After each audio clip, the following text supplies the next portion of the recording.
Imagine you're out playing with your friends.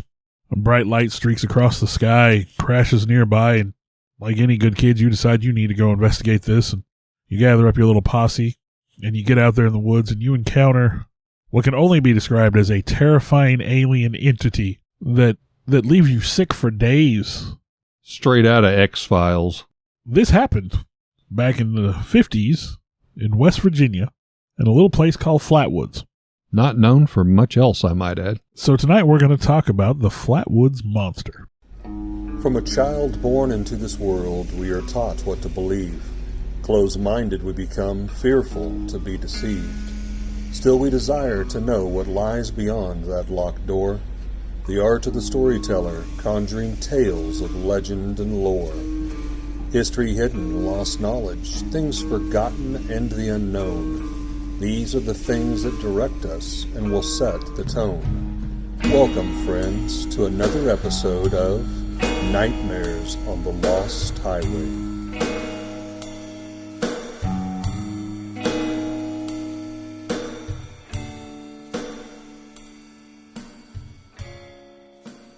Now, I say now a lot.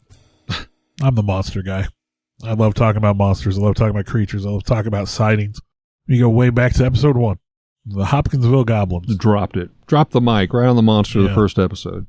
You know, that was... Back in our early days. I think I insisted that had to be episode 1 back at the time. I think you did. And again, it's still a story that I love. I love talking about creatures and monsters. I think I'm just... I'm fascinated with that kind of thing. I don't know any other way to describe it. I like Momo and the skunk ape, and you talk about any kind of creatures. Megalodons. Yeah, megalodons. I mean, I am fascinated with creatures, and I know with cryptozoology, sometimes we find creatures that we thought didn't exist. We're finding stuff that we thought to be extinct for thousands and thousands of years are still alive with us here. But then you have an encounter like this with a creature that is so alien that at first I did not remember it. I did not remember this story as being that of a UFO encounter. Right. I just remember the story of the Flatwoods Monster. Monster, not Flatwoods alien. And as I sat down and I started putting my notes together, I realized, no, this is a UFO story. Absolutely agree with you. I'm with you 110%. And prior to starting this episode, we talked about that. We were trying to figure out, this podcast has always been a conversation. Mm-hmm. We don't plan things in advance. Eric does his research, I do my research, and then we come together. We're telling the story to each other. Yeah, and we relate it as we put it together. And so with what little prep we do have is usually prior to recording an episode, we'll sort of say, okay, what do you got? What do I get? Literally like 2 to 3 minutes. And so, yeah, I mean, this really became more of a discussion about UFOs for you. Of course, I focused on the creature, and then I have some other encounters, which a lot of people don't realize. There was more than just the one encounter with the Flatwoods Monster. There were 2 or 3 others in the same time frame. Well, me being the historian, let me set the background for a little bit about the huge, gigantic, thriving metropolis of Flatwoods. There's no hyperbole there at all. None at all. Flatwoods, West Virginia, is in Braxton County. It's not really near any major attraction or city. If you were looking on a map, probably the best you might notice is it's about halfway between Lexington, Kentucky, and Washington, D.C., if you were to draw lines across the map. Population in 2020 was a mere 264 citizens. 264. The name was given to the town due to the flat plateau of a heavily wooded forest region within the mountainous, normal, what you would consider areas of West Virginia. But what that town is known for, they have fully embraced, and is obviously the Flatwood Monster. And again, I will stress, they don't call it Flatwood Alien. It's the Flatwood Monster. Flatwoods Monster. Let me set the scene here a little bit. September 12th, 1952. It's just before dark. It's getting there. I'd say the sun's just about set. About 7:15 p.m. in the evening. 4 boys are playing football on the lawn of Flatwoods Elementary School. Now, the 50s were a different time, and back then you could do something like that. You could be out, playing in the schoolyard, late at night. I guess as long as you'd already had dinner and you were home in time to go to bed, yeah, you could just kind of hang out and play. And that was, those were good times. They were different times. Totally. I don't let my kids go outside without me watching them like a hawk, but So there were 4 boys playing football on the lawn of Flatwoods Elementary School. It was Tommy Heyer, age 10, Edward May, age 13, Freddie May, age 12, his brother, and Neil Nunley, age 14. Now, these boys are playing football when all of a sudden they see a bright light streak across the sky overhead. What is this bright light? They don't know. They've never seen this thing. They don't know what it is. Now, there was supposed to be a meteor shower that night, according to scientists. I did read that. Did they see a meteor? Maybe they did. Now, this bright light seemed to crash into a hillside on a neighboring farm, belonging to G. Bailey Fisher, local farmer. So they want to, they think something crashed. These boys, they want to go check it out. They want to see what it is. Which I don't blame them. I would have done the same thing at that age. Now, I will interject here. I found, I had never come across this with the story, but there was also a plane crash in a nearby community. I didn't know about that. So again, seeing something streaking across the sky and where your story is going to take us, that would later kind of come up. Actually, that's what delayed the sheriff and the deputy from arriving in a timely manner to investigate this, is they were dispatched to a small plane crash. So this group of boys, they run towards what they think of as the crash site. And between them and their crash site is the May home, where the May boys stop and they tell their mom, Kathleen, what they saw. Now, Kathleen, being the good mother, she doesn't want them run out in the woods at night, in the dark on their own. So she's going to go with them. Well, can you imagine these teenage boys show back up the house? They're going 90 to nothing. Oh, mama, you never guess what we just saw. Blah, blah, blah. We saw a light and crashed. I can only imagine. It's like, calm down. So Kathleen calls family friend, West Virginia National Guardsman Eugene Lemon, and she tells him what they're telling her.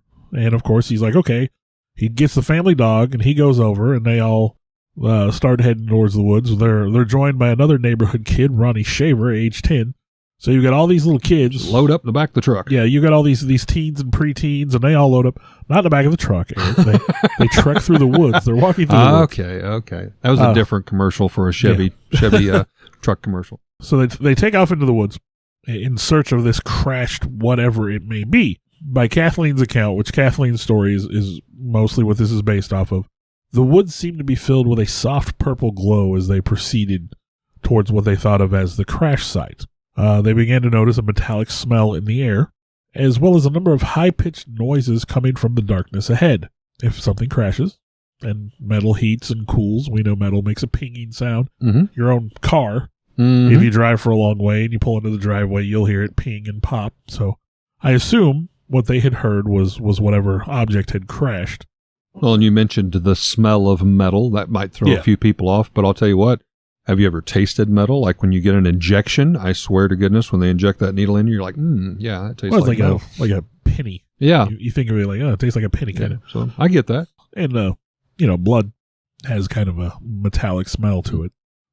So at some point, Lemon's dog runs ahead out of sight, barking at something. They don't know what. It just takes off. That's what dogs do. My dogs do that all the time. But shortly after, the dog returns scared, tail between its legs. Skittish, whatever it is, something has frightened this dog and it has run away for its own safety, coming back to the group. Now, as they come to the top of a hill, and this is where this story really kind of comes together, they walk into a thick mist that still has that metallic smell to it. Again, you would think from a crash site. I mean, totally plausible. They say they all found the smell to be nauseating, and they saw an oddly shaped object lodged into the ground. While they're there looking around trying to figure out what's going on, Lemon thought he saw 2 lights in a tree to the left of the glowing ball. At this point, he just sees the 2 little lights. Now, he's carrying a flashlight, reflected light. Lemon thinks this is a possum or a raccoon, something up in the tree. So he shines his flashlight over there to see what it is, and they see what Kathleen described as a fire-breathing monster, 10 feet tall, with a bright green body and a blood-red face. Glowing orange eyes that seem to reflect light back at them, and the green body seemed to glow as well. Now, it had a hood-like shape around the face that was described as looking like a spade from a deck of cards. That one really took me. I was like, wow, okay. It had hands. They were kind of small, but they ended in claws. And had elongated fingers, I believe. It seemed to be wearing what they called a dark-colored metal dress, and it seemed to be levitating off the ground.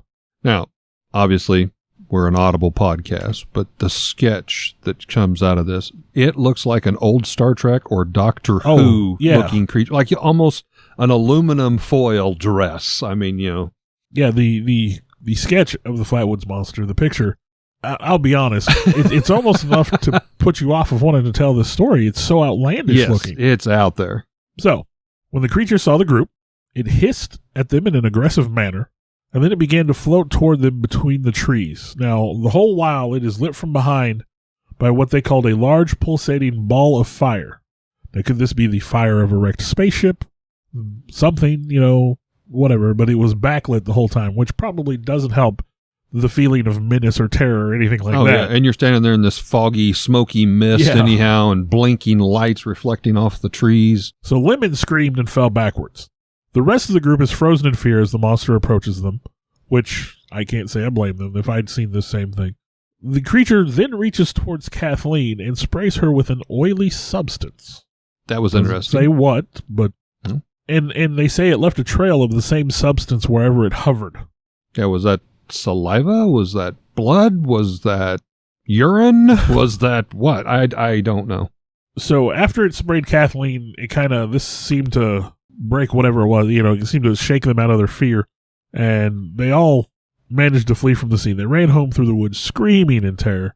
They get back to the home, where Kathleen immediately calls the police.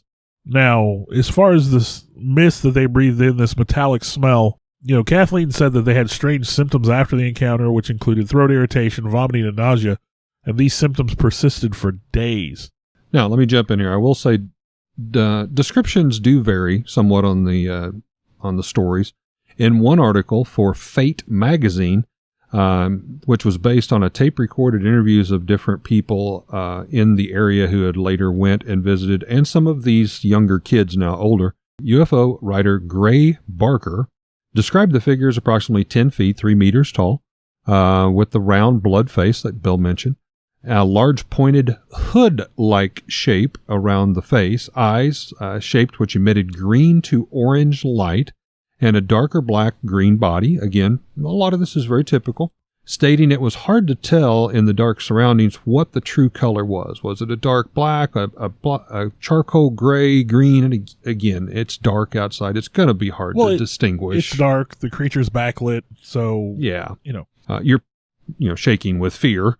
So now May described the figure as having the small claw-like hands and clothing that had pleats and many folds in it.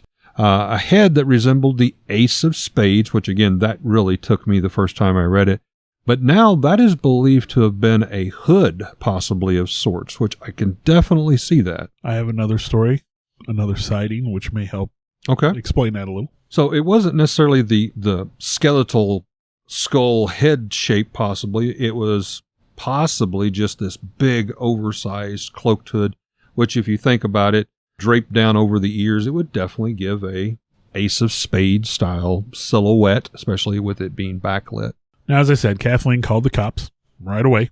Investigation turned up very little evidence, however. Local Sheriff Carr and Deputy Burnell did confirm that they went out there and they detected the strange metallic odor. Several hours later. Yep. Because they were investigating that crashed aircraft. A. Lee Stewart, and not A. Lee Stewart, but A is in middle, A is in first initial. A. Lee Stewart, co-publisher of the Braxton County Democrat local newspaper, he also went to the site and reported a metallic smell. He said, quote, "The odor was still there. It was sort of warm and sickening, and there were 2 places about 6 to 8 feet in diameter where the brush has been trampled down." Now, he also supposedly found some elongated tracks some and skid the oily marks and substance stuff on the ground. However, there was a truck from a local farm, possibly the farm owner, who had gone out there, and so they think those tracks were from his truck, and the oil was a leak from his oil. Another teenage friend by the name of Max Lockhart came forward. He said that same night, this is where my Chevy truck commercial comes in, he had pulled his Chevy truck out across the field to investigating himself, stating that he circled the area multiple times, just trying to see what all the fuss was about. So, now, some versions of this story do include a Men in Black element. Oh, yes. Where Kathleen May there, the dress that she had, obviously had the oil on it. The Men in Black showed up and sort of debriefed or questioned them, however you want to phrase it. They did have their usual menace about them. This isn't Will Smith and Well, Tommy Lee Jones is kind of menacing, but this wasn't Will Smith trying to come out there and be cool and whatnot. This was the old school Men in Black. They're there to intimidate. You keep the story to yourself. We want to take the dress and analyze what was on it. And they told her they would return the dress. Apparently, they never did. Of course not. Some others said that the Men in Black, we'll just simply call them that, went out to the field and actually removed at least part of the debris, and they believe that's where some of the skid marks, drag marks, and the oil unknown gooey substance was strung across as well. So, according to a former news editor, Holt Brine, newspaper stories were carried throughout the country, radio broadcasts on national levels of network. Hundreds of phone calls were made and received from all parts of the country here to this little rural town. The National Press Services rated the story number 11 for the entire year, and a minister from Brooklyn came to question the May family. A Pittsburgh paper sent a special reporter. UFO and Fortean writers like Gray Barker and Ivan T. Sanderson also arrived to investigate, and these kind of came into the small little rural community and spent, from what it sounds like, several weeks, if not months, still trying to interview and find people. Because, again, it wasn't just the Mays that saw this big streak going across. I mean, that was something that was spotted by hundreds, if not thousands of people. Yeah, lots of people saw that. Then the speculation came in, okay, well, was it an asteroid meteor? Was it a ship? Was it the aircraft that the sheriff and deputy had went to investigate further? What was it actually? Was there truly debris that fell? Could it have been one of the motors or something off the airplane that dropped down? And you had, of course, back in that time frame, you still had jet engines and stuff, but was it like gasoline from that? Was that some of the pungent smells? Was that some of the glowing fiery lights? So there was a lot of speculation. I'm not going to go too far off rail, but to me, again, this was a UFO story to me. And so I'm like, well, okay, obviously if something's streaking across the sky, you shouldn't have just a couple people see it. So we can check that box. We have hundreds, if not thousands of people that, as the newspaper reporters and stuff were here, they interviewed, and yes, I saw that. And it was blue. No, it was purple. No, it was yellow. It was at 7:15. No, it was at 6:15. You get the little tiny differences and variances. But the point was multiple people saw similar things that same night. So I'm like, okay, well, this is just a UFO encounter, possibly of a crashed ship. And I thought, this has been happening not only in America, but across the entire world for, I'm thinking at least a couple hundred years.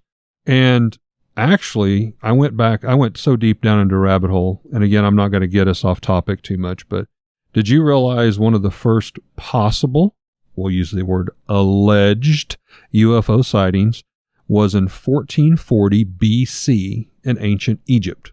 On some papyrus scrolls they have uncovered, a pharaoh, Thutmose III, reported that fiery discs were encountered floating over the skies. The committee at that time disputed the legitimacy of not the story, but of the papyrus scrolls, saying that they were faked. So, okay, maybe we'll chalk that one off. Back in 76 BC in the Roman area, according to Pliny the Elder, a spark fell from a star and grew as it descended until it appeared to be the size of the moon before it came close to touching the Earth's surface, then ascended back up to the heavens and was transformed into light. So again, we've had a lot of this going on for far longer than I have. So, but I don't want to get us too far off. We're talking about the Flatwood Monster tonight. Well, let's just add my own little piece to that. There's like Cambodian temple art from ancient, ruins that depict, UFO-like ships and aliens, things that look suspiciously like the Flatwoods Monster in some of them. So it's definitely a phenomenon that's been going on for a long time, and we could do a whole episode on historical UFO encounters. We may. But on that night, September 12th, 1952, people as far away as in Maryland, Pennsylvania, as well as Virginia, did spot something streaking across the sky. Well, and like you said, it received national attention, so much so that it even became part of a Project Blue Book investigation, which Project Blue Book was the government's sort of official UFO investigation department, part of the Air Force. Now, the encounter we relate is sort of the main story of the Flatwoods Monster. That's the story you're going to hear most places. That's the encounter. However, a little bit of looking around, there were some other encounters, possibly with the same creature, in that area in a very short time frame. So, I had not come across any of these. Mrs. Audra Harper claimed to see the monster while walking in the woods. Now, this was near the town of Heaters, about 5 miles north of Flatwoods. Harper was with a friend walking to a nearby store. They were going to walk up the road, but it would actually be faster to cut through the woods. And since they didn't figure there was anything to worry about, they decided to go ahead and go through the woods. Sure. About a half a mile through the woods, they noticed what they said was a ball of fire up on a nearby hill. Now, they thought maybe the neighbors were out doing something, having a bonfire or whatever. I think at one point she said maybe they were hunting. She didn't really know, but she just chalked that up to being the neighbors. So they really didn't think much about it. They walked a little further, and the next time they looked up on the hill, they were terrified to see the giant silhouette of something. That's all they described as a silhouette of something. Silhouette of something. Okay. And terrified, they turned and they ran all the way back to Harper's house. Now, a mother and her 21-year-old daughter also came forward and claimed to have had an encounter with a similar creature with the same sort of odor about a week prior to the sighting of Kathleen and her group. And this actually resulted in the daughter being so shaken up by her experience that she ended up spending 3 weeks in the hospital because of the encounter. Ooh. Eugene Lemon's mother claimed at the approximate time of the saucer sighting, her house had been violently shaken and her radio cut out for 45 minutes. So some sort of disruption there. Definitely hear that in a lot more of the UFO encounters, driving down a road and the radio and, cuts up, the headlights go out, motor stalls. The director of the local board of education claimed to have seen a flying saucer take off about 6:30 a.m. on the morning of the 13th, so the next day. And the other encounter here that I really found interesting, on September 13th, the next day after the sighting, there was another strange sighting about 20 miles south near Strange Creek. I mean, what a better Strange place. Creek. Yeah, what a better place to have an encounter with something. Where are you going? Mama, we're going to Strange Creek. So George and Edith Snatowski were driving between Clay and Braxton counties. They had their infant son in the car with them when their car unexpectedly broke down. So George gets out. He's trying to figure out what's going on. He tries to restart the car without any luck. It's getting late. The road's deserted. It's dark. Just talking about this. Yep. And suddenly they notice a horrible sulfurous stench. I mean, it's bad enough it makes the baby start crying. The baby just starts bawling. And then the night seemed to become filled with a bright, strange light. And they look around and trying to figure out what's going on. And in front of the car, they see a 10-foot tall, dark creature that seemed to be hovering just slightly off the ground. That 10-foot tall seems to be a reoccurring. They describe the creature as being reptilian and bony.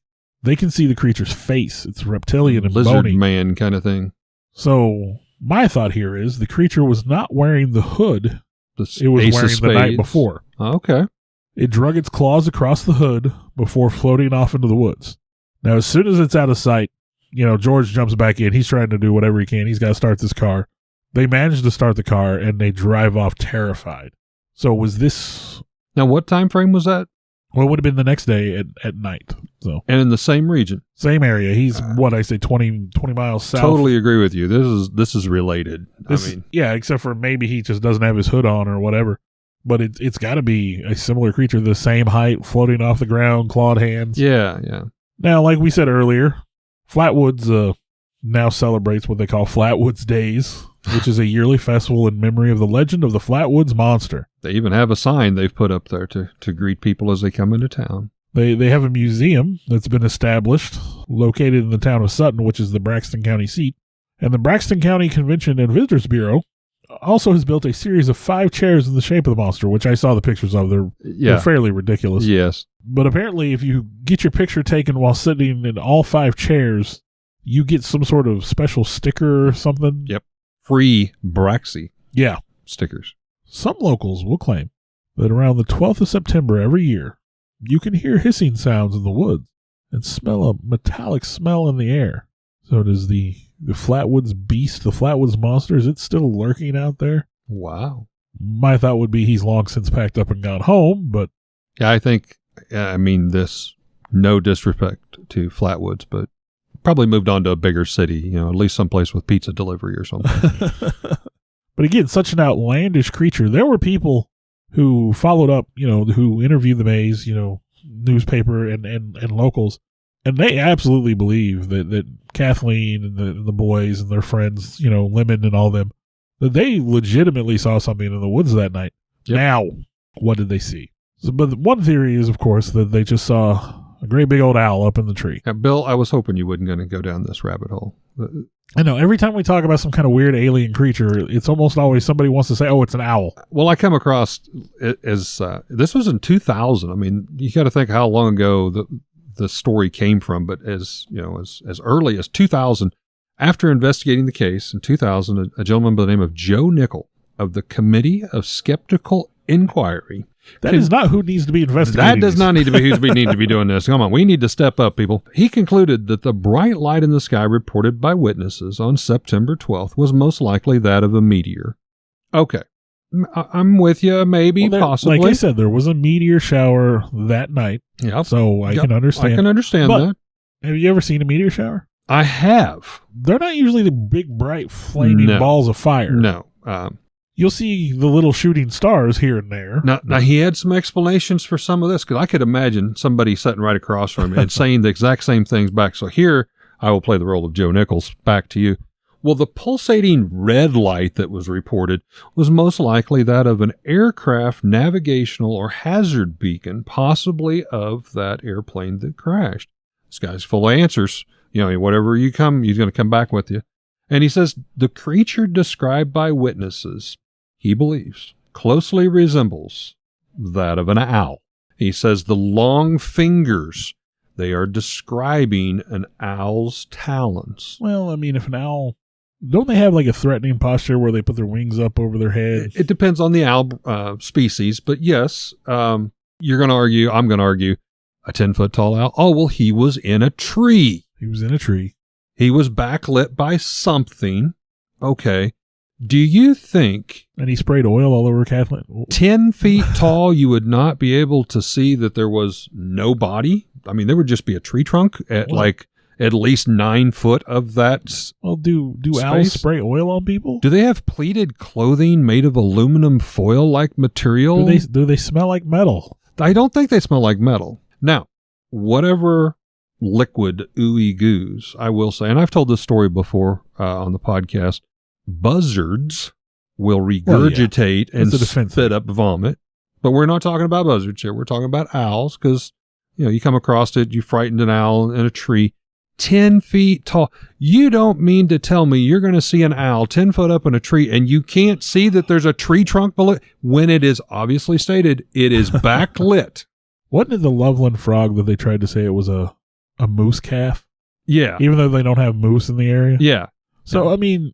You're grasping at straws, buddy. I'm willing to say... As much as anybody else. I can understand the misidentification of an owl if you wanted to draw the picture and all that and say, okay, look, certain owls do kind of fluff up and I could almost get the ace of spades appearance, but still. Well, and that doesn't explain some of the other sightings. It doesn't explain the sighting on the road where... Gliding across and using the fingernails on the hood. And now, Nickel concludes that the shape, the movement, the sounds reported by the witnesses were also very consistent with the silhouettes of flight patterns of a startled barn owl perched on a tree limb, leading researchers to conclude that foliage beneath the owl may have created the illusion of the lower portions of the creature, described as being a pleated green or aluminum foil type skirt. Researchers also conclude that the witnesses' inability to agree on whether the creature had arms, combined with May's report of it having small claw-like hands, which extended in front of it. So now are we saying these are just like floating? There's no arms attached to these? Because this just got a whole lot creepier. It also matched the description of a barn owl with its talons gripping a tree branch. Again, if it is an owl, so its talons are literally right up here by its face, and it's 10 foot tall. Nothing. No. But they say it approached them. Yeah. So again, there's no way an owl has its wings up over its head and can fly forward. No. And if it's flying towards them, an owl can't slowly glide, like, you know what I mean? Like, it has to be moving. Well, they could glide down, but it's not the same thing. It's just, no. I'm not sure I buy the owl explanation. No, I don't buy the owl. Possibly the plane, possibly a meteor, asteroid. But then you have the first hand accounts. You have the nauseating smell. You have the fog and the smoke. You have that metallicness. You have multiple color blinking lights. I don't think owls fly around with Christmas tree lights on them. So yeah.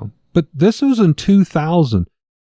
Skeptics are still out there trying to beat this story down, in the year 2000 when something happened back mid-century. It's just interestingly crazy.